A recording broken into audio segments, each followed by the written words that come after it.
नमस्कार मित्रों, हरिनाम क्लासेस में आप सभी का स्वागत है। हम लोग मित्रों आज सीखने वाले हैं बेसिक गणित, जिसमें कि भिन्न भिन्न के बारे में। और हम लोग बेसिक का एक पार्ट पीछे कर चुके हैं, ये सेकेंड पार्ट है। और इसमें हम लोग भिन्न के बारे में सीखेंगे। जो भी बेसिक है, बेसिक से बेसिक बिल्कुल शून्य लेवल से लेकर के और अपर लेवल तक। जैसे ही बेसिक पूरा होता है फिर हम लोग परसेंटेज सीखेंगे। तो देखिए, चलते हैं भिन्न सीखते हैं। पहले भिन्न क्या होता है? फ्रैक्शन किसी वस्तु के निश्चित भाग को भिन्न कहते हैं और उचित भिन्न का मान कभी भी एक से अधिक नहीं हो सकता है। देखिए, उचित भिन्न और अनुचित भिन्न होते हैं। जैसे कोई भी वस्तु है, उसका कोई भी पार्ट है, जैसे एक वस्तु है और इसके चार पार्ट हैं, चार भाग हैं, तो हम उसको कैसे लिखेंगे? 1/4। यानी एक वस्तु है वो चार भागों में बांटी गई है, तो ये होती है भिन्न। इसमें ऊपर जो संख्या लिखी होती है वो अंश होती है और जो नीचे लिखी जाती है वो होती है हर। अंश सदैव ऊपर वाली संख्या को कहते हैं अंश। देखिए, अंश में कंधा होता है तो शरीर में कहाँ? ऊपर की तरफ होता है। और हर सदैव नीचे की तरफ ही होता है। तो इस तरीके से भी समझ सकते हैं। और दूसरा कोई उदाहरण ले लेते हैं, जैसे 3/5। 3 अंश है और 5 हर है। अब हम कोई भी इसी तरीके से भिन्न लिख सकते हैं। तो ये सभी भिन्ने जो हैं ये उचित भिन्न हैं, क्योंकि इसमें हर देखिए बड़ा है और अंश छोटा है। तो इसको जब भी हम भाग करेंगे तो ये इससे एक से कम ही आएगा। तो ये सभी उचित भिन्ने कहलाती हैं। और भिन्नों को दो भागों में भी बांटा जा सकता है, साधारण भिन्न और संयुक्त भिन्न। तो देखिए, साधारण भिन्न जैसे कि 2/5 हो गया, 3/7 हो गया, 9/11 हो गया। तो ये सभी भिन्ने कैसी हैं? साधारण भिन्न हैं। और संयुक्त भिन्न जो होती हैं वो होती हैं पूर्णांक और साधारण भिन्न से मिल करके बनती हैं, जिनको हम सही बटे में लिखते हैं। जैसे 3 सही 4/7। तो ये 3 पूर्णांक है, 4 अंश है और 7 हर है। तो ये संयुक्त भिन्न होती है। इसी तरीके से 2 सही 1/3, ये भी एक संयुक्त भिन्न है। तो साधारण भिन्न और संयुक्त भिन्न आप लोग समझ गए होंगे। अब हम लोग देखते हैं साधारण भिन्न को संयुक्त भिन्न में बदलना। जैसे कोई भी साधारण भिन्न है, उसे हम संयुक्त भिन्न में कैसे बदलेंगे? देखिए, साधारण भिन्न को संयुक्त भिन्न में बदलने के लिए भिन्न हमारे पास ऐसी होनी चाहिए जिसका हर जो है वो छोटा हो। जैसे 9/4 है, ऐसी कोई भिन्न दे रखी है, ये अनुचित भिन्न होगी, उचित भिन्न नहीं होगी। तो हम इसको संयुक्त भिन्न में बदलेंगे तो 4 से इसको भाग करेंगे। 9 को देख भी सकते हैं आप, 4 से हमने 9 को भाग किया, 4 दूना 8, शेष में क्या बचा? 1। तो हम इसको किस तरीके से लिखेंगे कि हमने जितनी बार लगाया है उसको हम लिखेंगे पूर्णांक के रूप में 2 सही, और जो हमारा शेष बचा है उसको हम ऊपर लिखेंगे अंश, और जो हर है वो अपनी जगह पर ही रहेगा, यानी 2 सही 1/4। इसी तरीके से मान लीजिए 3 सही 2/7 है, ये भी एक संयुक्त भिन्न है। इसी तरीके से दूसरी कोई भिन्न लेते हैं जिसको बदल के देखते हैं। जैसे मान लीजिए भिन्न है 11/3। अब इसको जब संयुक्त भिन्न में बदलेंगे तो 3 से जैसे हम इसको डिवाइड करेंगे तो 3 तियां 9, 3 बार हमने पहाड़ा लगाया, और कितना शेष बचा? 2 बचा है, तो उसको ऊपर लिख लेंगे और बटे में ये 3 लिख देंगे। तो बहुत ही बेसिक चीज़ है, लेकिन मैं आप लोगों को बिल्कुल बेसिक से ही सिखाना चाह रहा हूँ, ताकि आपको ये ना लगे कि हमने ये नहीं पढ़ा है तो हमें दिक्कत होगी। कोई भी दिक्कत नहीं होगी, हम आपको बिल्कुल बेसिक से बेसिक बिल्कुल पढ़ाएंगे।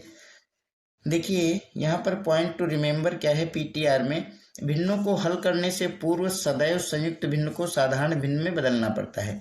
मित्रों, जब भी हम कभी भिन्न को हल करेंगे तो संयुक्त भिन्न होगी तो उसे हम साधारण भिन्न में बदलेंगे ही बदलेंगे, क्योंकि यदि हम ऐसा नहीं करते हैं तो हमारा सवाल गलत हो जाएगा। ये देखिए कि एग्जाम में सवाल पूछा गया था, शायद एसएससी 2011 में, 99 सही 98/99 गुणे 99, इसको हल करना है। तो देखिए यदि हम लोग इसको सीधा ऐसे लिख लेते हैं कि हम 99 से 99 को क्या करेंगे, गुणा करेंगे और जितना आएगा उसमें 98 जोड़ देंगे और तब बटे 99 लिखेंगे। तो हमने यहाँ पे वही लिखा हुआ है 99 गुणे 99 प्लस 98 बटे 99 और गुणे 99। इस तरीके से इसको हल करना है। आगे जब हम इसको करेंगे तो क्या किया जाएगा, देखिए 99 है और ये जो 99 है इसको हम लिख देंगे 100 - 1। ऐसा इसलिए लिखा गया है कि ताकि जो गुणा करनी पड़े वो बहुत बड़ी गुणा ना हो। आप 99 को 99 से भी गुणा कर सकते हैं और 98 जोड़ देंगे तो भी आंसर आएगा। और इन सब के बटे में क्या है, 99 है और ये है गुणा में 99। अब देखिए इन पूरी संख्याओं के बटे में 99 है तो ये 99 और ये 99 कट जाएगा। तो शेष क्या बचेगा, शेष बचेगा 99 100 - 1 100 - 1 प्लस 98।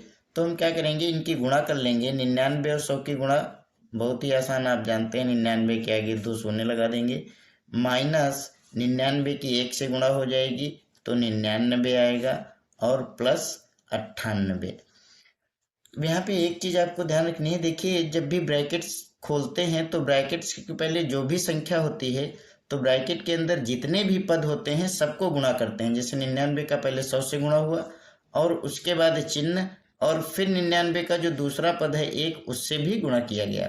तो ध्यान रखिएगा आप लोग। अब 99 है माइनस में प्लस 98 तो ये घट जाएगा। पहले वाले वीडियो में हमने बताया है कि जब विपरीत चिन्ह होते हैं तो सदैव घटते हैं।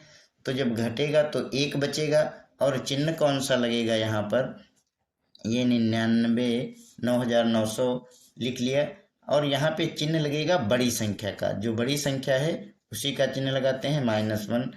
तो ये जब घटाएंगे तो क्या आ जाएगा, 9899।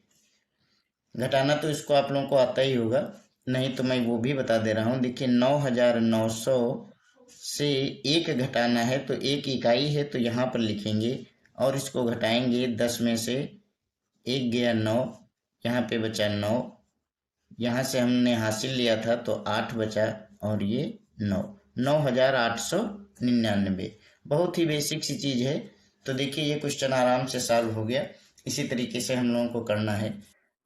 आगे हम लोग देखते हैं भिन्नों का जोड़ और घटाना। भिन्नों को जोड़ते और घटाते समय कौन कौन सी कंडीशंस रहती हैं, क्या हमें ध्यान रखना चाहिए, उसे देखते हैं। देखो भिन्नों को जोड़ने या घटाने में निम्न 2 प्रकार की स्थितियां बनती हैं। कौन कौन सी? पहली स्थिति ये बनती है कि जब सभी भिन्नों के हर समान हो। आप लोगों ने ये सवाल लगाए भी होंगे, इस तरीके के प्रश्न हल किए होंगे, लेकिन हम दोबारा इनको कर रहे हैं ताकि रिवाइज हो जाए दिमाग में। देखिए यहाँ पे 5/4 प्लस 7/4 माइनस 3/4 सभी भिन्नों के हर समान हैं, 4 हैं। तो हम इनका लासा लेंगे। तो जब समान है तो 4 ही इनका लासा आएगा और जब हर समान होते हैं लासा के तो जो ऊपर की संख्या होती है वही आ जाती है। ये 5 आ गया प्लस 7 आ गया और -3 आ गया। अब हम इसको जोड़ लेंगे, जो समान चिन्ह है उनको जोड़ लेंगे। 7 5 12, 12 में से 3 गया 9, 9/4। अब इसको हम संयुक्त भिन्न में बदल लेंगे। 4 से इसको भाग करेंगे, 4 दूना 8, 1 बचा और 4। तो 2 सही 1/4 ये हमारा आंसर है। ये भी हम लिख सकते हैं, दोनों ही आंसर हैं लेकिन ये परफेक्ट आंसर है। तो इस तरीके से जब सभी भिन्नों के हर समान होते हैं तो हम उनको इस तरीके से हल कर सकते हैं। अब देखते हैं एक और क्वेश्चन जिसमें हर समान ही है। अब यहाँ पर क्या है, संयुक्त भिन्न है। तो अभी हम लोगों ने संयुक्त भिन्न को देखा किस तरीके से करना पड़ता है। तो संयुक्त भिन्न में जो पूर्णांक है उससे हर का गुणा करते हैं, तो 5 चक्कू 20 और ऊपर वाली संख्या जोड़ देंगे तो कितना आ जाएगा 22 बटे में 5 प्लस 5 एकम 5, 5 और 1 6, 6 बटे 5 माइनस 5 दूना 10, 10 और 3 13 बटे 5।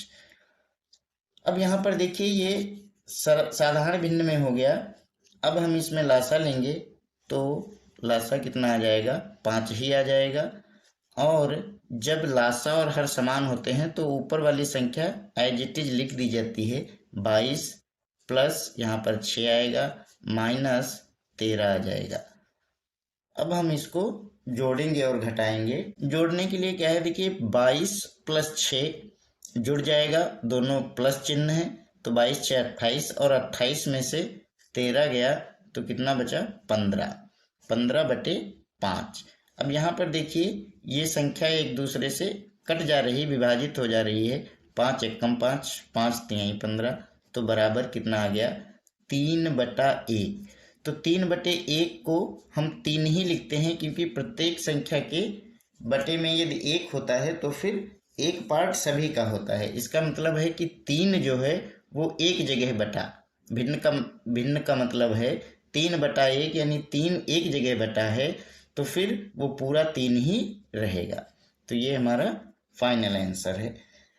देखिए एक चीज़ और देख लीजिए कि यदि कोई संख्या इस तरीके से लिखी है x plus y plus z, कोई भी 3 संख्याएं हैं बटे a, तो उसको हम अलग अलग इस तरीके से लिख सकते हैं कि x बटे a प्लस वाई बटे a प्लस जेड बटे a।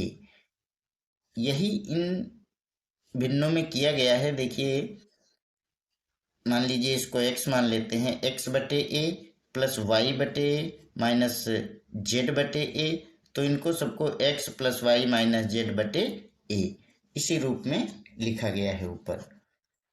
आगे हम लोग देखते हैं। आगे देखिए जब सेकंड कंडीशन क्या है कि जब हर समान ना हो, तो जब हर समान नहीं है तब हम क्या करेंगे, जैसे 2/15 प्लस 11/30 है, तो इसको हल करने के लिए देखिए 15 और 30 जो हर हैं उनका हम लासा लेंगे। 15 और 30 का लासा कितना आएगा 30 आएगा।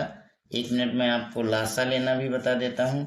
देखिए लासा निकालने के लिए जो एलसीएम है, लघुत्तम समापवर्त है, इस तरीके से दोनों संख्याओं को लिखते हैं और फिर इनको गुणनखंड करते हैं।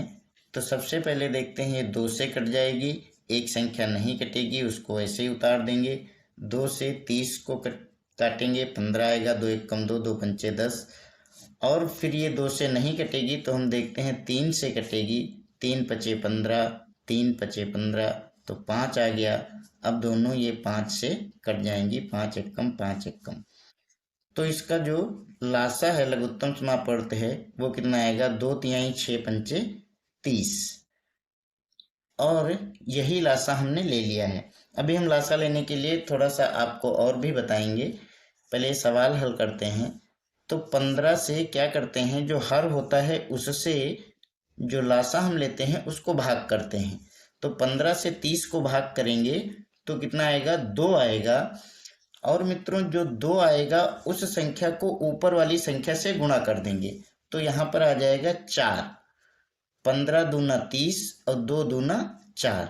इस तरीके से यहाँ अंश और हर लासा समान है, तो 30 से अगर भाग देंगे तो 1 आएगा और फिर 1 की गुणा होगी तो 11 आ जाएगा। इसका मतलब ये है कि जब हर और लासा समान हो तो ऊपर वाली संख्या जैसे के तैसे लिख देते हैं। तो यहाँ पर 11 और 4 जोड़ लेंगे, 15 आएगा, 15/30, इसको काट देंगे, 15 एकम 15 दूना 30, तो बराबर क्या आ जाएगा 1/2। यही हमारा फाइनल आंसर होगा। अब देखिए लासा लेने के लिए हम लोगों को इस तरीके से लासा निकालने की हर बार आवश्यकता नहीं है, हम लोग थोड़ा सा डायरेक्ट वे में करेंगे। कैसे, जब जिन संख्याओं का लासा लेना हो उसमें से बड़ी संख्या को देखते हैं कि यदि वो छोटी संख्या से डायरेक्टली विभाजित हो जाती है, सीधे सीधे कट जाती है, तो हम उसी संख्या को लासा मान लेते हैं। और जब ऐसी कंडीशन नहीं होती है तब हम बड़ी संख्या का पहाड़ा पढ़ते हैं और फिर उसमें अगली बार देखते हैं क्या छोटी संख्या का भी पहाड़ा उसमें लग रहा है। यदि लग रहा है तो फिर वही लासा होता है। आगे अगले सवाल में हम लोग देखेंगे। अगला क्वेश्चन क्या है? अगला क्वेश्चन है 8/11 प्लस 3 सही 3/11 प्लस 5/22। अब देखिए यहाँ पर 11 है और 22 है। इसके पहले हम इनको सरल भिन्न में बदलेंगे। कितना आएगा? 8/11 प्लस 11 और 3 की गुणा हो जाएगी। 11 तिहाई 33, 33 और 3 36, 36/11 प्लस 5/22। अब इन तीनों संख्याओं का हमें लासा लेना है। तो जब हम इनका लासा लेंगे तो हमने बताया था कि यदि बड़ी वाली संख्या में बाकी छोटी संख्याओं का गुणा लग जाता है तो हम वही संख्या मान लेते हैं। तो 22 यहाँ पर क्या होगी? लासा होगी। ये 11 से भी कट जाएगी, 11 दूना 22 और ये तो 11 ही है। तो 11 से इसको भाग करेंगे, 11 दूना 22 और 2 अट्ठी 16 प्लस 11 दूना 22 और 36 दूना 72 प्लस जब हर और लासा समान हो तो अंश जो होता है वही संख्या लिख दी जाती है। 5 यहाँ पर लिख देंगे। बराबर सभी संख्याएं प्लस में हैं तो सभी जुड़ जाएंगी। 5 2 7 6 13 का 3 हासिल आया 1, 7 1 8 और 1 9, 93/22।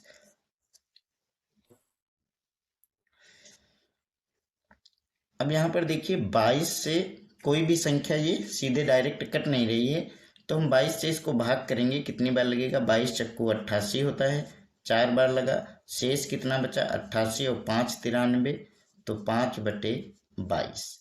4 सही 5/22। इसे 4 पूर्णांक 5/22 भी बोल सकते हैं। तो ये हमारा आंसर आ गया। इसी तरीके से एक क्वेश्चन और देखते हैं, फिर हम आगे बढ़ेंगे। 7/2 प्लस 4/5 प्लस 3/4। अब यहाँ पर देखिए तीनों संख्याएं भिन्न हैं और जो बड़ी संख्या है वो 5 है, उसमें 2 का पहाड़ा नहीं लग रहा, ना ही 4 का पहाड़ा लग रहा है। तो हम क्या करेंगे? 5 का पहाड़ा आगे पढ़ेंगे। 5 दूना 10, देखेंगे 2 से तो 10 कटेगा लेकिन 4 से नहीं कटेगा, तो 5 तिहाई 15, फिर नहीं कटेगा। 5 चक्कू 20। अब 20 संख्या ऐसी है जो 2 से भी कट रही है, 4 से भी कट रही है और 5 से तो कट ही रही थी, तो हम वही 20 लासा मान लेंगे। 20 लासा हो जाएगा। 2 से इसको भाग करेंगे, 2 दहम 20 और 10 सते 70 प्लस 5 चक्कू 20, 4 चक्कू 16 प्लस 4 पंचे 20, 5 तिहाई 15 और सभी को जोड़ लेंगे। 6 5 11 का 1 हासिल आया 1, 1 2 1 3 7 10, 101/20। यहाँ पर भी कुछ भी इसमें कटने वाला नहीं है तो हम सीधे इसको भाग दे लेंगे। 20 पंचे 100 और बचा कितना? 1/20। यही हो जाएगा फाइनल आंसर। तो मित्रों देखिए, हम लोगों ने जोड़ना और घटाना देखा जब हर समान हो और जब हर समान ना हो, दोनों कंडीशंस हमने देखी। अब हम लोग आगे बढ़ते हैं। भिन्न का गुणा और भाग। संभवतः आप लोग जोड़ और घटाना अच्छी तरीके से समझ गए होंगे। अब हम आगे बढ़ते हैं, गुणा और भाग देखते हैं। देखिए गुणा और भाग बहुत ही आसान है। बाकी जो बेसिक मैं आप लोगों को बता रहा हूँ वो सारा आप लोग लगभग जानते होंगे। एक बार रिवाइज हो जाएगा और मैं मानता हूँ कि जो बच्चे नहीं जानते हैं उनका भी मनोबल ना टूटे, इसलिए सारा बेसिक एक साथ पहले मैं क्लियर कर देता हूँ। उसके बाद जो है हम लोग प्रतिशत और SI CI ये सारी चीज़ें पढ़ेंगे।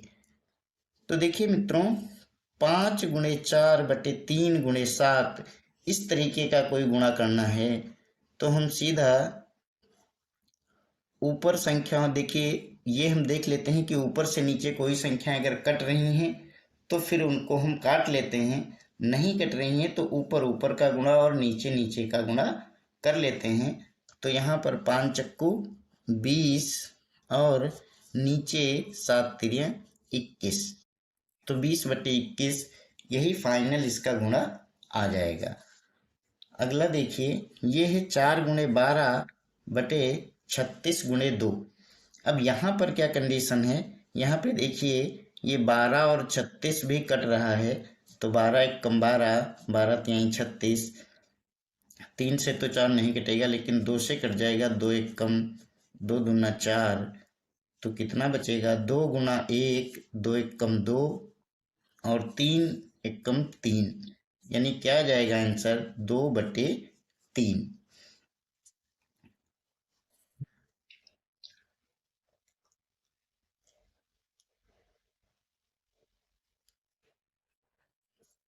तो यहाँ पर देखिए हम लोगों ने देखा कि दोनों गुणा कितनी आसानी से हो गए। अब हम लोग भाग की तरफ बढ़ेंगे। ये 2 भाग हैं। भाग करने के लिए ये है कि भिन्नों का जब भी हम भाग करते हैं तो इनका सबसे सरल तरीका ये है कि जो पहली संख्या होती है उसको इसी तरीके से लिख देते हैं 3/7 और भाग की जगह गुणा का चिन्ह लगा लेते हैं और आगे वाली जो संख्या है उसमें उसको पलट देते हैं, जो हर है वो अंश हो जाता है और जो अंश है वो हर हो जाता है। यानी 14/21 था तो हम क्या लिखेंगे 21/14। और अब कुछ भी अगर कटेगा तो हम काट लेंगे, 7 × 7 × 21 और 3 से तो नहीं कटेगा, तो बराबर 3 × 9 और नीचे 14 × 1 = 14, तो ये हमारा आंसर आ जाएगा 9/14। इसी तरीके से इस वाली भाग को भी देख लेते हैं। यहाँ पर भी आएगा बराबर 5/13 और भाग की जगह गुणा, 26 ऊपर चला जाएगा और 10 आ जाएगा नीचे। अब हम देखते हैं 5 × 1 = 5, 5 दूना 10 कट जा रहा, 13 × 1 = 13, 13 दूनी 26 और फिर ये 2 × 1 = 2, 2 × 1 = 2, यानी सारी संख्याएं कट गई। यहाँ पे एक बचा तो गुणा करेंगे एक ही आएगा और बट्टे में भी एक ही आएगा, तो बट्टे में एक नहीं लिखते हैं तो बराबर आंसर क्या आएगा 1, यानी पूरी संख्याएं कट जाएंगी। तो इस तरीके से हम लोग गुणा और भाग भी देखे। संभवतः आप लोग बिल्कुल अच्छे तरीके से समझ गए होंगे इसको। अब हम लोग आगे एक चीज़ ध्यान देंगे, ये पॉइंट टू रिमेंबर है, ध्यान रखना है हमें कि ऋणात्मक भिन्न को कभी भी संयुक्त भिन्न में नहीं बदला जा सकता है। देखिए अभी तक हम लोग थे कि संयुक्त भिन्न में बदल लेते थे, तो लेकिन ऋणात्मक यदि कोई भिन्न है तो उसको संयुक्त भिन्न में नहीं बदला जाता है। अगर बदला जाएगा तो गलत हो जाएगा। एक उदाहरण से मैं आपको समझाता हूँ। देखिए अगर यहाँ पर हम इसको साधारण भिन्न में संयुक्त भिन्न में बदलना चाहेंगे इसको, तो 4 से इसको भाग करेंगे तो कितना आएगा, 4 × 12 -3 हो जाएगा और बचेगा कितना 1/4। अब यहाँ पे ध्यान ये दीजिए आप लोग कि जब हम इसको साधारण भिन्न में बदलना चाहेंगे तो क्या ये इसके बराबर आएगी। कैसे, देखिए 4 × 12 वो भी -12 आया और उसमें 1 हम जोड़ेंगे +1 करेंगे और बट्टे में 4 करेंगे तो ये कितना हो जाएगा मित्रों, ये हो जाएगा -12 और +1 है तो घट जाएगा, आएगा -11/4, जो कि जो हमारी पूर्वत संख्या थी उसके बराबर नहीं है। अतः ये सारा प्रोसेस गलत है। तो इस प्रकार ऋणात्मक भिन्न को कभी भी संयुक्त भिन्न में नहीं बदला जा सकता है। यदि ऐसा करेंगे तो वो गलत हो जाएगा। आगे मित्रों हम लोग देखते हैं समीकरण का पक्षांतर। देखिए ये भी बहुत बेसिक सी चीज़ है, ये आप लोगों को ज़रूर पता होनी चाहिए, इसलिए हम लोग इसे सीखेंगे। इसमें पॉइंट टू रिमेंबर क्या है कि किसी भी समीकरण के 2 पक्ष LHS और RHS होते हैं। LHS मतलब लेफ्ट हैंड साइड, बायां पक्ष, और RHS मतलब राइट हैंड साइड यानी दायां पक्ष। तो उदाहरण स्वरूप हम लोग देखते हैं कि जैसे ये कोई समीकरण है तो इसमें ये क्या है, ये बायां पक्ष है और बराबर क्या है, दायां पक्ष। और पक्षांतर का मतलब यही होता है कि एक पक्ष से दूसरे पक्ष में किसी भी संख्या या किसी भी पद को ले जाना, चाहे वो चर हो या अचर। तो जब हम इधर से उधर ले जाएंगे, पक्षांतर करेंगे, तो क्या हमें ध्यान रखना है ये देखते हैं। तो चलिए देखिए, पक्षांतर करने पर किसी संख्या या राशि का चिन्ह बदल जाता है। देखिए, जब भी पक्षांतर करेंगे यानी एक पार्टी से दूसरी पार्टी में जब जाया जाएगा तो फिर ये बदल जाएगा। कैसे? देखिए, जो प्लस होगा वो दूसरे पक्ष में जाएगा तो माइनस हो जाएगा, चाहे वो बाएं से दाएं में जाए चाहे दाएं से बाएं में जाए, यानी ये रिवर्सिबल है। चाहे माइनस से इधर आएगा तो प्लस हो जाएगा, और या इधर से कोई संख्या जो जाएगी प्लस वो माइनस हो जाएगी, माइनस जो होगा वो प्लस में हो जाएगा।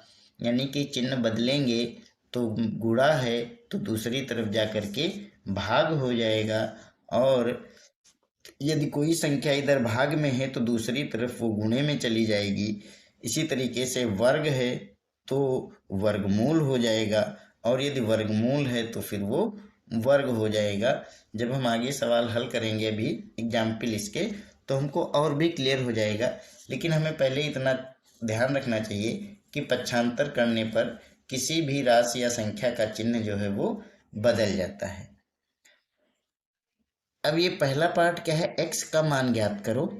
यहाँ पर दो पक्ष हैं, देखिए ये लेफ्ट हैंड साइड है और ये राइट हैंड साइड है। इसको हमें हल करना है। तो कैसे हल करेंगे?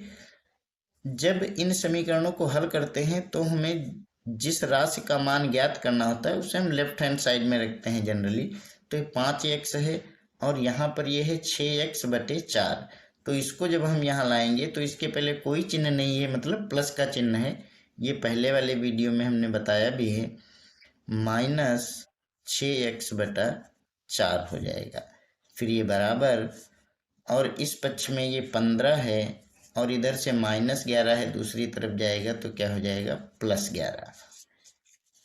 अब ये यहाँ पे बटे में जो 4 है इसका क्या करेंगे, यहाँ पर बटे में 1 लिख लेंगे और इन दोनों का लासा ले लेंगे। तो 4 और 1 का लासा कितना आएगा, 4 आएगा। तो 1 से इसको भाग करेंगे तो 4 आएगा। 4 पंचे 20 x हो जाएगा, माइनस हर और लासा समान है तो ऊपर वाली संख्या सेम रहेगी, -6x बराबर 15 और 11 जोड़ेंगे तो कितना आएगा, 26। अब देखिए यहाँ पर जब हम इस 4 को बराबर के दूसरी तरफ ले जाएंगे यानी दाहिने पक्ष में ले जाएंगे तो ये बटे में है तो कहाँ चला जाएगा, गुणा में।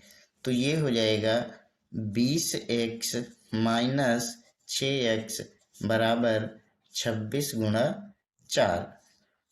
और 20x में से 6x गया तो कितना बचेगा, 14x बराबर 26 और 4 की गुणा हो जाएगी। 4 छंग 24 के 4, 4 दूनी 8 और 2 10, 104। अब ये 14x बराबर 104 यहाँ पर देख लेते हैं। 14x बराबर 104 है। अब x का मान निकालेंगे तो x बराबर क्या होगा, 104, और ये 14 गुणा में है तो बटे में आ जाएगा, बटे 14। अब इसको काटेंगे, 2 से कट जाएगा, 2 सती 14, 2 पंचे 10, 2 दूना 4, तो बराबर 52/7। अब आप लोग ये जानते हैं कि जब इस तरीके की संख्या आती है तो इसको संयुक्त भिन्न में बदल देते हैं। 7 से इसको भाग करेंगे, 7 सती 49 और 3 52/7, 7 सही 3/7 इसका आंसर आ जाएगा। तो देखिए ये है पक्षांतर, इसमें जोड़ भी आ गया, गुणा भी आ गया, घटाना भी आ गया और भाग भी आ गया। इसी तरीके से एक क्वेश्चन और हम लोग देखेंगे। 3x/5 -5/4 बराबर 7x/10 + 13/12। 12। इसको हमें हल करना है, तो 3x/5 और ये जो 7x/10 है, इसको हम दाहिने पक्ष से बाईं तरफ लाएंगे तो क्या हो जाएगा, -7x/10। क्योंकि यहाँ पर प्लस में है तो इधर आके ये माइनस हो जा रहा है, बराबर 13/12 यहाँ पर पहले से है, और ये 5/4 जो है वो माइनस में है, इधर जाके क्या हो जाएगा, प्लस में हो जाएगा 5/4।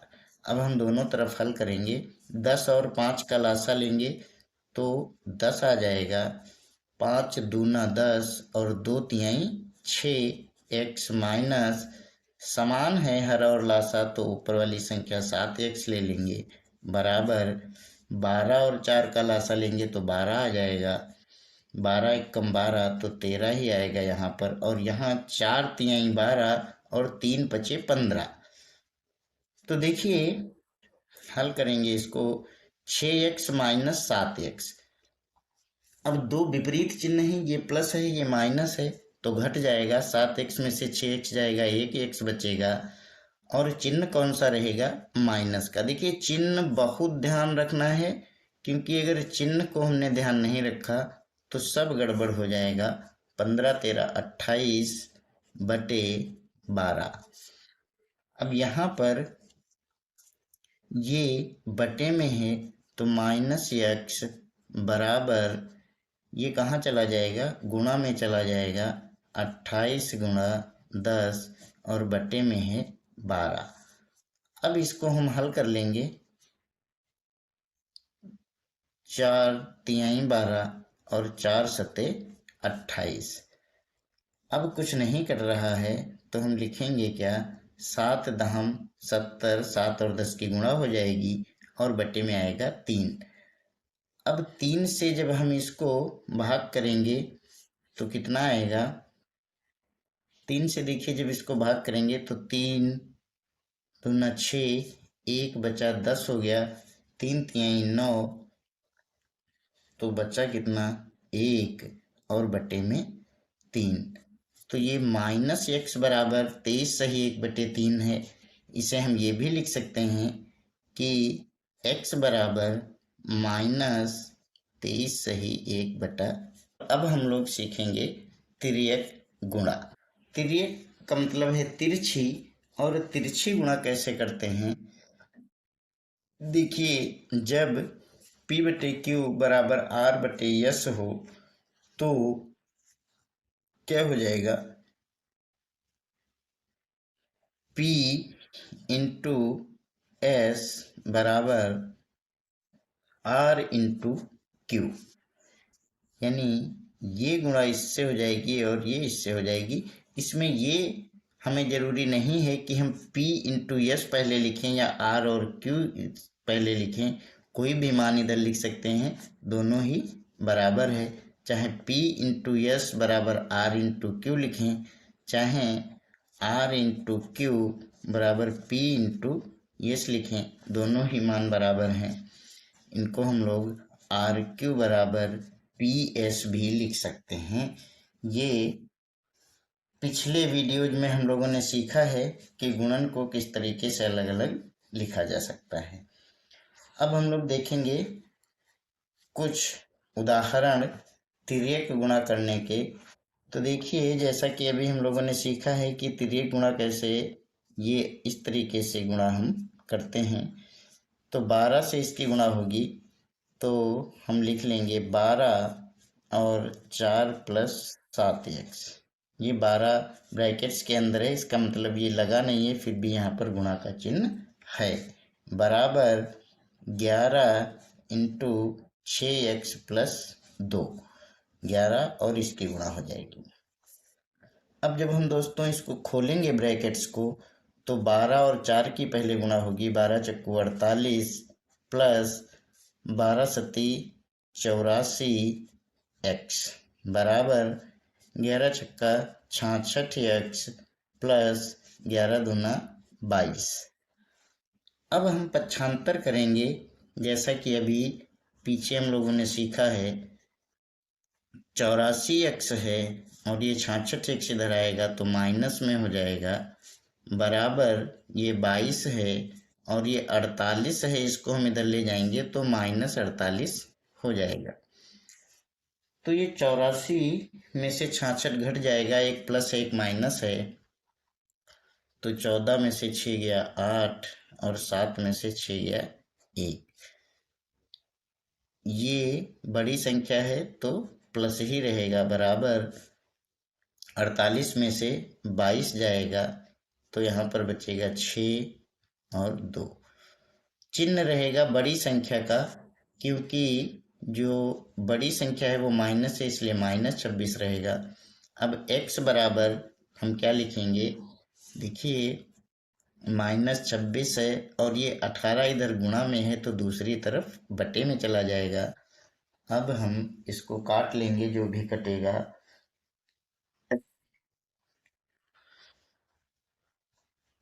2 9 18, 2 1 कम 2, 2 3 6, तो बराबर -13/9 आएगा आंसर। अगला उदाहरण हम लोग देखते हैं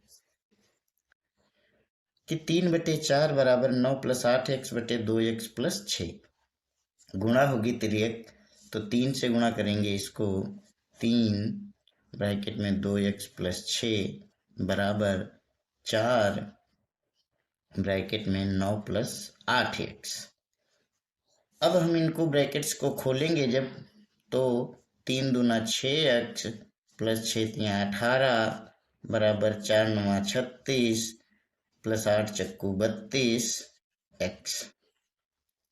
एक पास करेंगे x को, 6x - 32x, क्यों, यहाँ पे +32x है, बराबर के दूसरी तरफ आएगा तो -32 हो जाएगा, बराबर 36 और -18। अब ये एक प्लस है एक माइनस है तो घट जाएगा, 32 में से 6 जाएगा, 26 बचेगा, वो भी माइनस का, क्योंकि माइनस की संख्या बड़ी है। -26x बराबर 36 में से 18 गया 18। अब x बराबर 18/-26। अब यहाँ पर भी ये कट जाएगा, 2 9 18 और 2 1 कम 2, 2 3 6, 9/-13। अब देखिए पिछले वीडियो में हम लोगों ने देखा था कि 9/-13 है, इसको हम चाहें तो -9/13 लिख लें, या इसे -9/13 इस तरीके से भी लिख सकते हैं। दोनों ही आंसर सेम है, तीनों ही आंसर सेम है, कोई भी डिफरेंस इसमें नहीं है। अब हम लोग देखते हैं एक और उदाहरण है, ताकि हम लोग बिल्कुल कंफर्म हो जाएं कि किस तरीके से ये गुणा करते हैं। यहाँ पर 7 से गुणा हो जाएगी, 11x - 7 बराबर, ये -6 से देखिए गुणा होगी, ब्रैकेट्स के अंदर 22x - 13। यहाँ पर आप लोग ध्यान दीजिएगा, देखिए 11 सती 77x आ गया और माइनस है तो -7 सती 49 बराबर, यहाँ पर माइनस है यहाँ पर प्लस है, तो ये तो प्लस माइनस क्या हो जाएगा, -6 दूना 12 और 6 दूना 12 1 13 -132x, और ये माइनस और माइनस मिलके क्या हो जाएगा, प्लस। चिन्हों का गुणा हम लोगों ने पहले ही सीख लिया है बेसिक के फर्स्ट पार्ट में। तो 13 छंगा 78, अब पक्षांतर करेंगे, 77x माइनस का 132 इधर प्लस का हो जाएगा, बराबर ये 78 है और ये -49 इधर आके प्लस का 49 हो जाएगा। तो क्या होगा आगे, 77 और 132 जोड़ देंगे, 7 और 2 9, 13 और 7 20, 209x बराबर 9 8 17, 7 4 11 और 1 12, 127।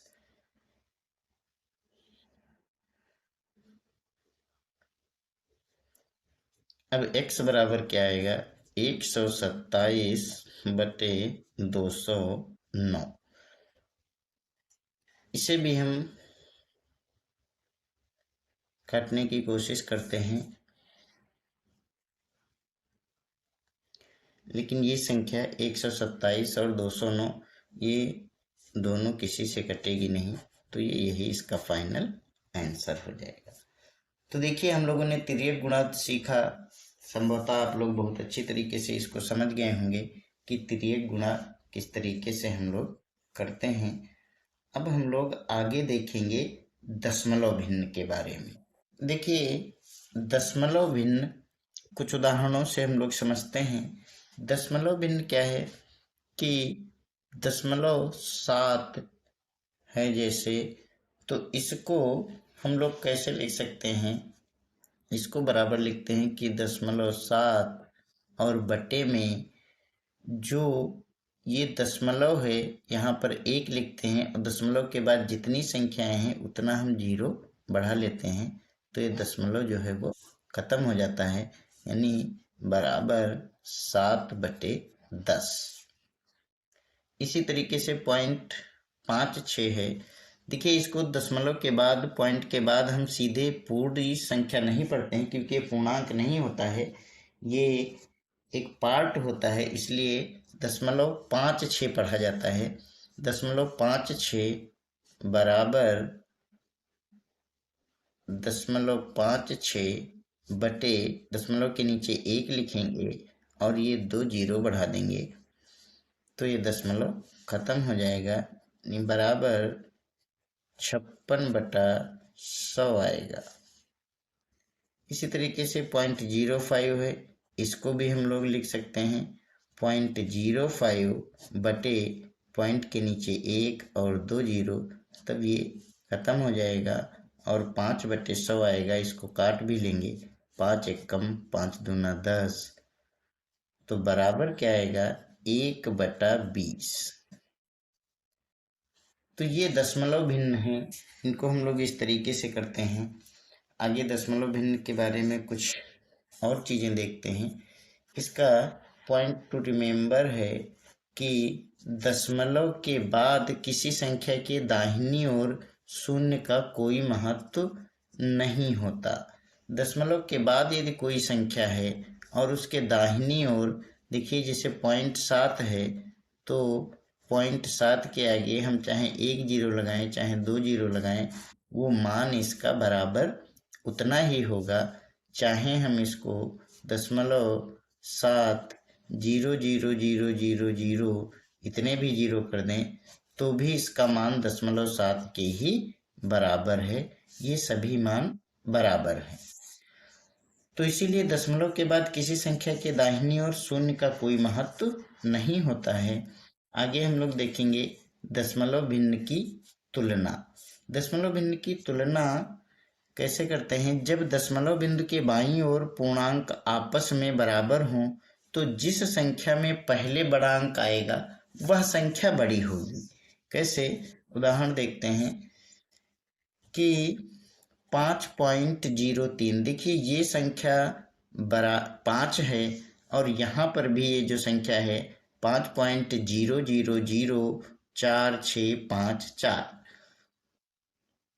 अब बाईं ओर पूर्णांक बराबर हैं दोनों में, तो कौन सी बड़ी होगी, ये 0.03 है, ये 0.0 और 0 है, फिर उसके बाद 0 है, उसके बाद 4654 है, तो संख्या बड़ी कौन सी है, ये संख्या बड़ी है, क्योंकि इसमें पहले जो है बड़ा अंक आ गया है, यहाँ पे बड़ा अंक बाद में आया है, तो ये संख्या बड़ी होगी। इसी तरीके से 12.04585 और 12.62 है, तो इसमें कौन संख्या बड़ी होगी। देखिए हम लोग देखते हैं तो ऐसा लग रहा है कि ये संख्या बहुत बड़ी है, ये तो छोटी सी संख्या है, लेकिन ऐसा नहीं है। इसमें दशमलव के तुरंत बाद 6 आया है और इसमें दशमलव के तुरंत बाद 0 है, तो ये संख्या क्या है, छोटी है और ये संख्या बड़ी है। इसी तरीके से आप लोग शायद समझ गए होंगे 1.0004 और 1.0040। अब यहाँ पर पहले नंबर में दशमलव के बाद पहले नंबर में यहाँ भी 0 है, यहाँ भी 0 है, दूसरे नंबर पे यहाँ भी 0 है, यहाँ भी 0 है, तीसरे नंबर में यहाँ पर 0 है और यहाँ पर 4 है। तो इसका मतलब यहाँ पे पहले बड़ी संख्या आ रही है, तो यही संख्या बड़ी होगी। संभवतः आप लोग अच्छी तरीके से समझ रहे होंगे। बहुत ही सिंपल चीज़ें हैं, आपको कुछ बोरिंग भी लग रहा होगा, लेकिन यदि हमें आगे बढ़ना है तो देखिए मेहनत करनी होगी, धैर्य रखना होगा और इन छोटी छोटी चीज़ों को भी सीखना होगा और अपने प्रयोग में लाना होगा, तभी हम आगे बड़े बड़े क्वेश्चंस हल कर पाएंगे और बल्कि बहुत ही आसानी से हल कर पाएंगे। जिसकी नींव मजबूत होती है, इमारत वहीं बहुत बुलंद बनती है। इस चीज़ को ध्यान में रखिए और इन सब चीज़ों को समय रहते सीख लीजिए। देखिए कहता है निम्न को आरोही क्रम में लिखो। तो आरोही क्रम क्या होता है, इसको क्या बोलते हैं, असेंडिंग आर्डर भी बोलते हैं। असेंडिंग आर्डर, असेंडिंग आर्डर मतलब होता है आरोही क्रम। आरोही क्रम यानी चढ़ते हुए क्रम में, बढ़ते हुए क्रम में, इस तरीके से ये ऐसे बढ़ते हुए क्रम में आरोही क्रम होता है। तो आरोही क्रम में सबसे पहले सबसे छोटी संख्या लिखी जाती है। तो देखिए सबसे छोटी संख्या के लिए यहाँ पर बाईं ओर जो पूर्णांक है वो सभी में 4 है। अब पॉइंट के बाद देखेंगे यहाँ पर 0 है, यहाँ 3 है, ये तो बड़ी हो गई, यहाँ 0 है, यहाँ 6 है, यहाँ 0 है। तो जहाँ जहाँ 0 है वहाँ पे ध्यान देंगे। पहले नंबर में यहाँ 0 है, ये भी 0 है, ये भी 0 है। फिर दूसरी संख्या देखेंगे, यहाँ पर 5 है और यहाँ पर 0 है और यहाँ पर 8 है। तो यानी ये संख्या बड़ी है और सबसे छोटी संख्या कौन हो गई, ये। यहाँ पर दूसरे नंबर में भी 0 है, तो हम लिखेंगे 4.004। ये संख्या सबसे छोटी हो गई। अब इसके बाद हम देखेंगे कि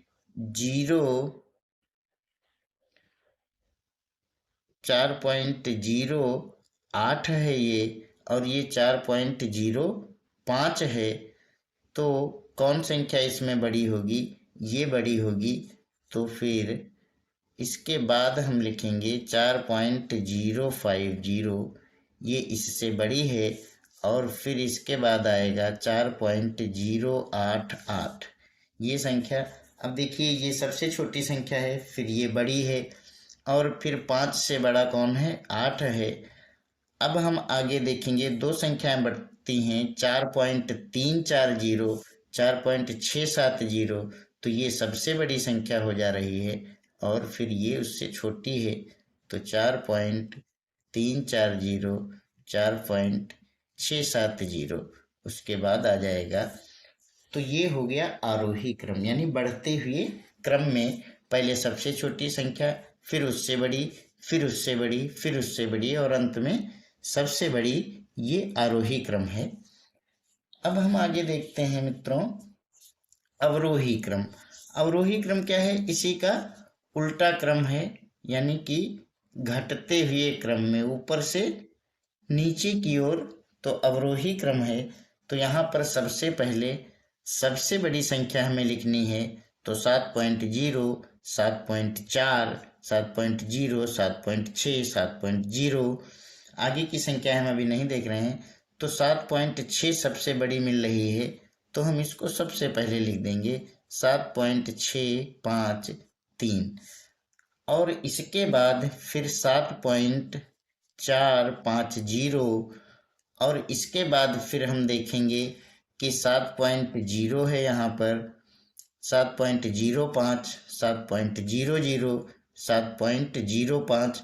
अब देखिए ये संख्या और ये संख्या यहाँ तक समान है, लेकिन यहाँ पर फिर तीसरे नंबर पे यहाँ 0 है और यहाँ पर 4 है, तो फिर ये संख्या इससे बड़ी हो जाती है, तो 7.054 हो जाएगा।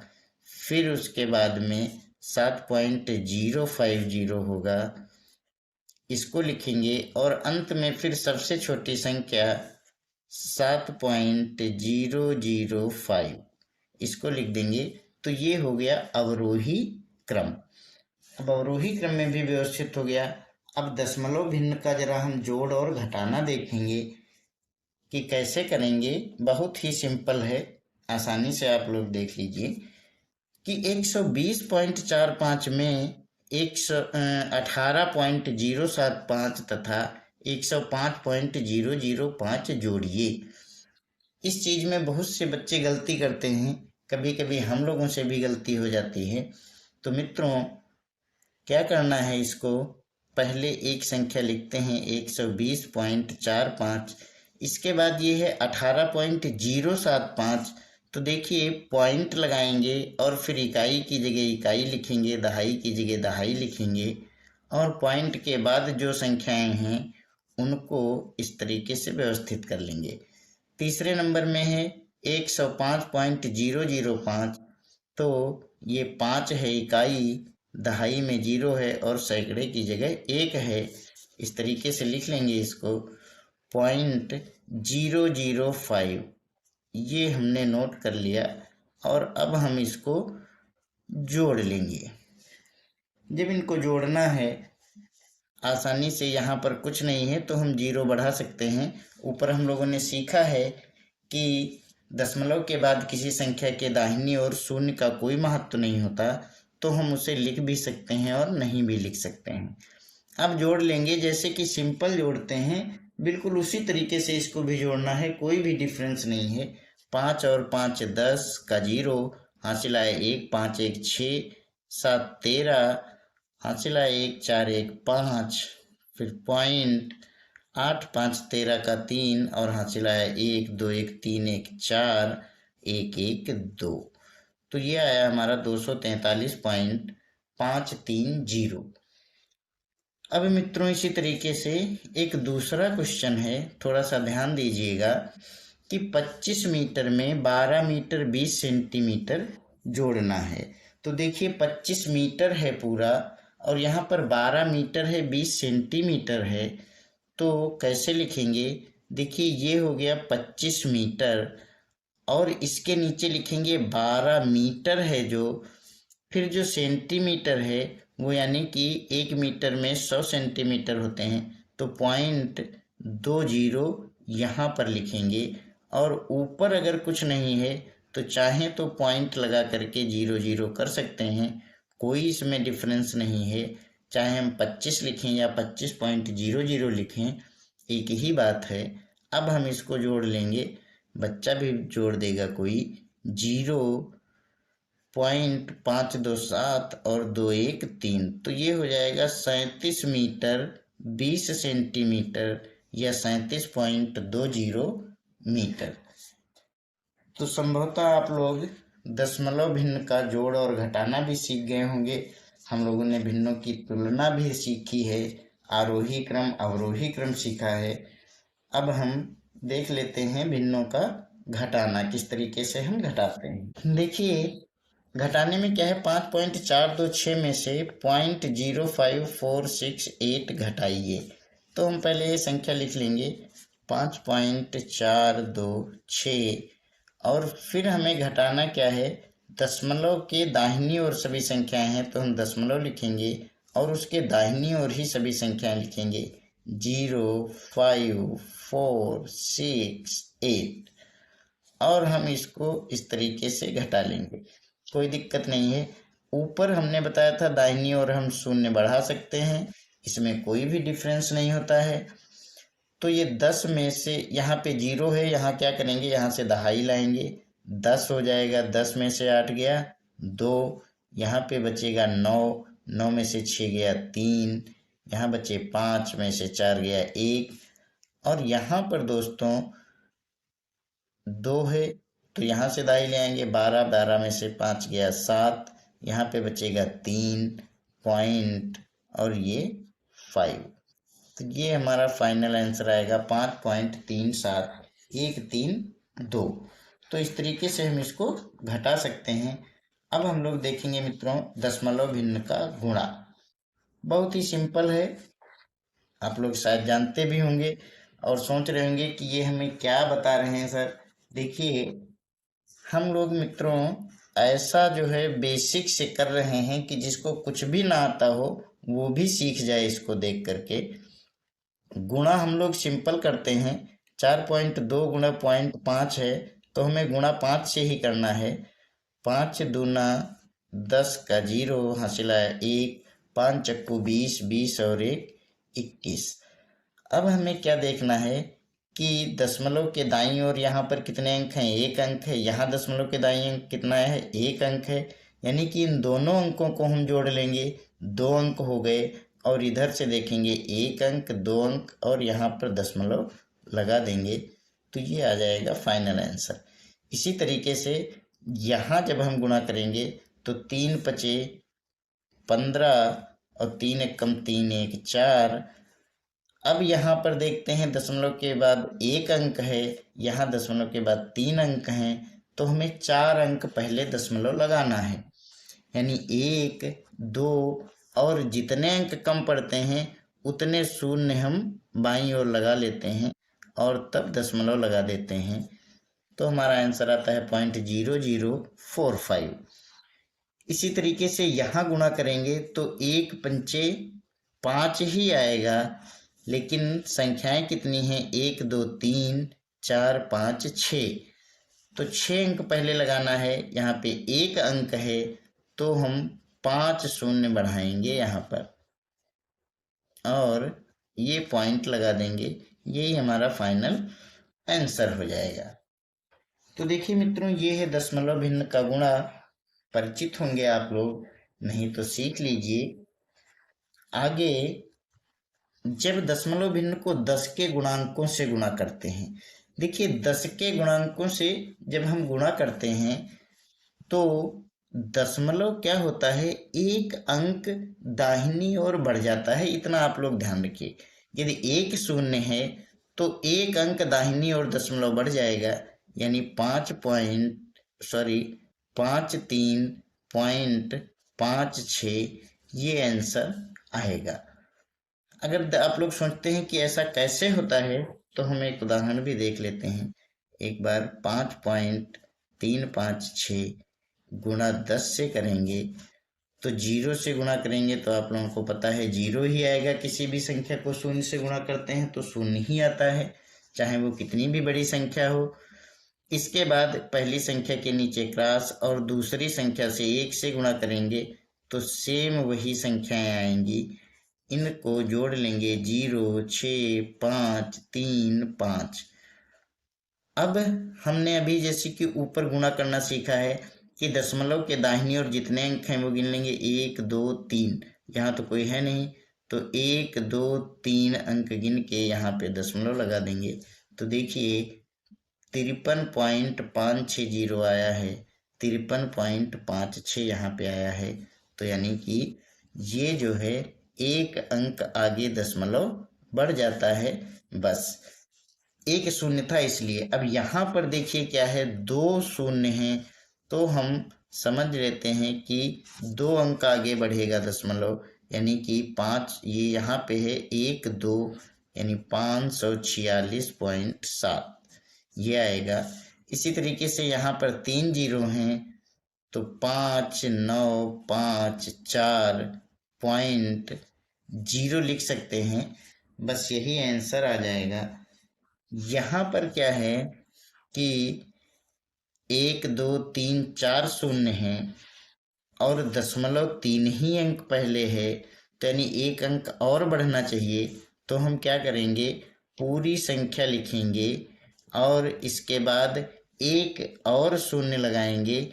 अब यहाँ पे ये पूरी हो गई संख्या, चाहे तो इसके आगे दशमलव 0 लिख दें या फिर ना लिखें तो भी ये हमारा फाइनल आंसर है। तो मित्रों देखिए बहुत ही सिंपल चीज़ें हैं, बस ध्यान रखना है कि किस तरीके से करना है। और अंत में हम लोग सीख लेते हैं दशमलव भिन्न का भाग। देखिए दशमलव भिन्न का भाग भी बहुत ही सिंपल है। कैसे? इसमें अलग अलग कई कंडीशंस होती हैं। ऐसी कंडीशन जबकि अंश और हर में दशमलव के बाद दाहिनी ओर बराबर अंक हैं, यानी 5, 6, 2 अंक यहाँ पर हैं और 2 अंक यहाँ हैं, तो सीधे हम क्या करते हैं कि 2.56 बटे 0.64 और ये दशमलव क्या होता है, हट जाएगा और यहाँ पर आ जाएगा 256 बटे 64। अब हम इसको भाग कर सकते हैं। देखिए किसी संख्या से काट देते हैं जिससे दोनों कट जाए। 4 से काट के देखते हैं। 4 एकम 4 और 4 छंग 24 और 4 छंग 24, 1 25, 4 चक्कू 16। अब देखिए क्या है, ऊपर 64 है, 16 यानी 16 एकम 16 चक्कू 64, तो बराबर 4 आ गया आंसर। बटे में 1 है तो उसको लिखने की आवश्यकता नहीं होती है, तो यहाँ पे ये 4 आ गया फाइनल आंसर। अगला देखेंगे कि यहाँ पर भी देखिए दशमलव के बाद एक अंक यहाँ है, एक अंक यहाँ है। बाईं तरफ जो अंक है उससे हमको कोई मतलब नहीं होता है कि यहाँ पर 2 अंक है, यहाँ 1 है, इससे कोई प्रॉब्लम नहीं रहती है। बटे 1.6, तो ये दशमलव दोनों हट जाएंगे क्योंकि बराबर अंक हैं। और अब हम इसको लिख लेंगे 128 बटे 16 और डायरेक्ट इसको भाग करेंगे। 16 एकम 16 128, तो बराबर 8 आ जाएगा। इसी तरीके से अगला देखते हैं। अगला उदाहरण है कि 56 बटे 1.4।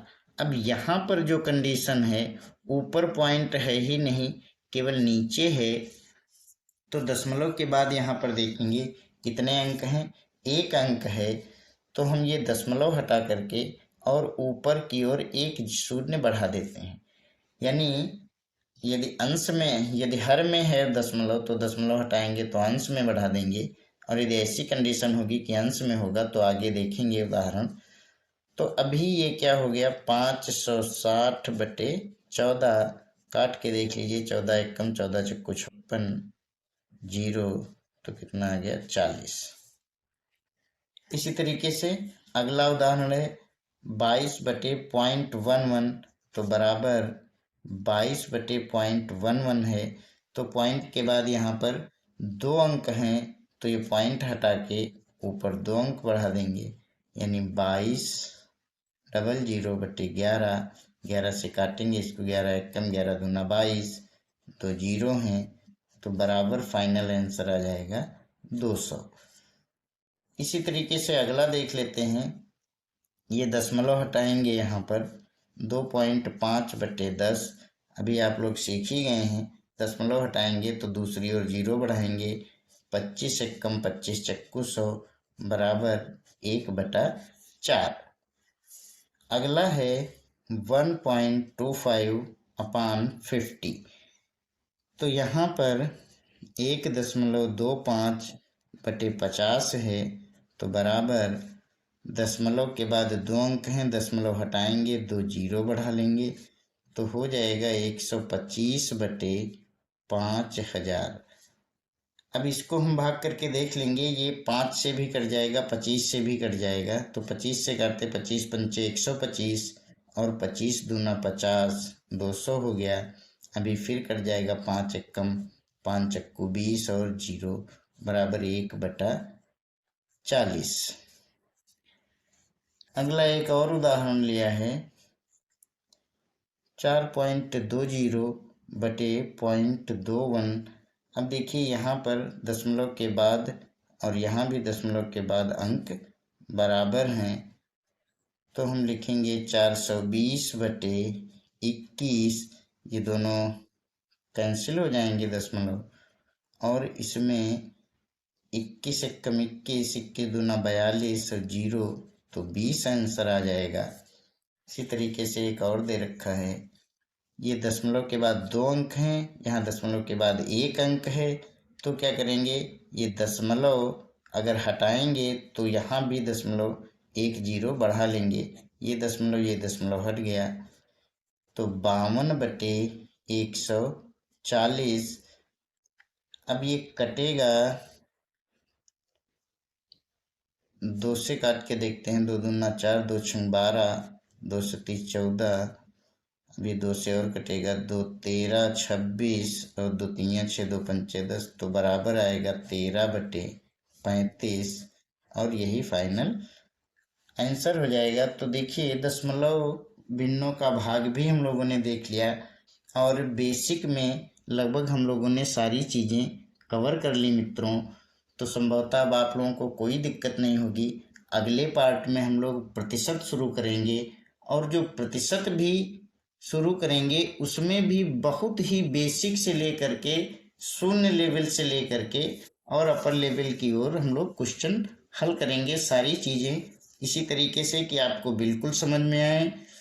तो मित्रों इस चैनल पे जुड़े रहिए, आप लोगों को पूरा गणित समझाया जाएगा और प्लीज़ आप लोगों को यदि इससे हेल्प मिलती है तो चैनल को सब्सक्राइब और लाइक ज़रूर करिएगा। और यदि आपको कुछ समस्या है इससे भी अलग तो आप हमें कमेंट कर सकते हैं और अपने मित्रों को भी शेयर कीजिएगा। तो धन्यवाद मित्रों, मिलते हैं नेक्स्ट वीडियो में।